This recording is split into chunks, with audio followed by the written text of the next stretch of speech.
unless we let go of what we have, we cannot gain something that is greater. So, when we look at it though, why is it that Paul talked about gaining when he had already been saved?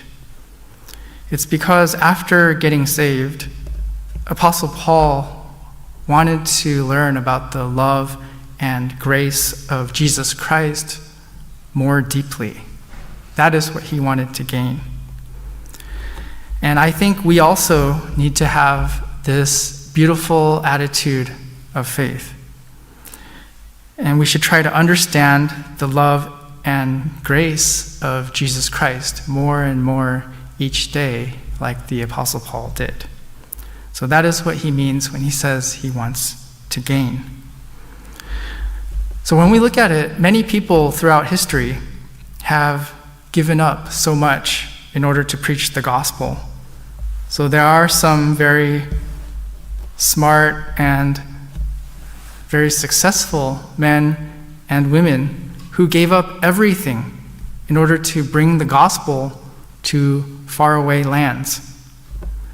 So in the past, I've mentioned before that when people went on missions, they had to travel by boat, by ship, for many weeks or months in order to go to the foreign land.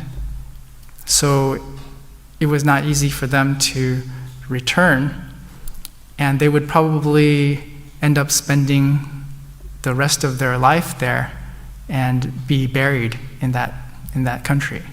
So when you think about great missionaries in the church history, the majority of them, they're buried in the land that they went to do mission in.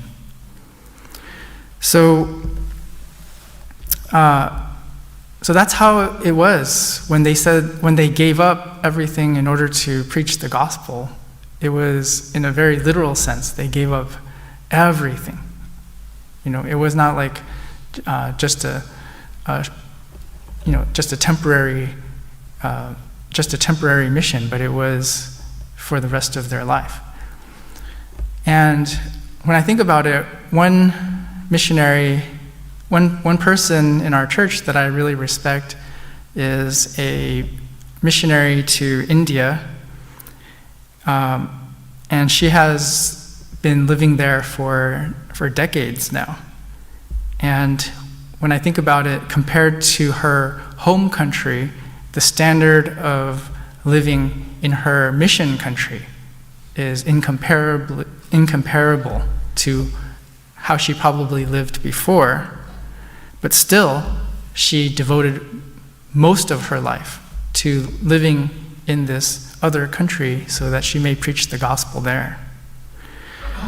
So, what made many missionaries throughout history walk such a difficult path, giving up everything they have in order to serve in a foreign country? Apostle Paul explained it in this way, simply speaking, what he's saying is that there is so much more that I can gain by taking this path. It's so much better than what I had before. So what he meant by gain is that through this path, he can come to know the heart and mind of Jesus more, and to know Jesus' love and his grace better. So he considered knowing Christ to be more valuable than anything else in this entire world. That is why he gave up everything, as he says, in order to gain Christ. So I hope we can also do the same, that we can give up what we have in order to gain what is better, in order to gain Christ.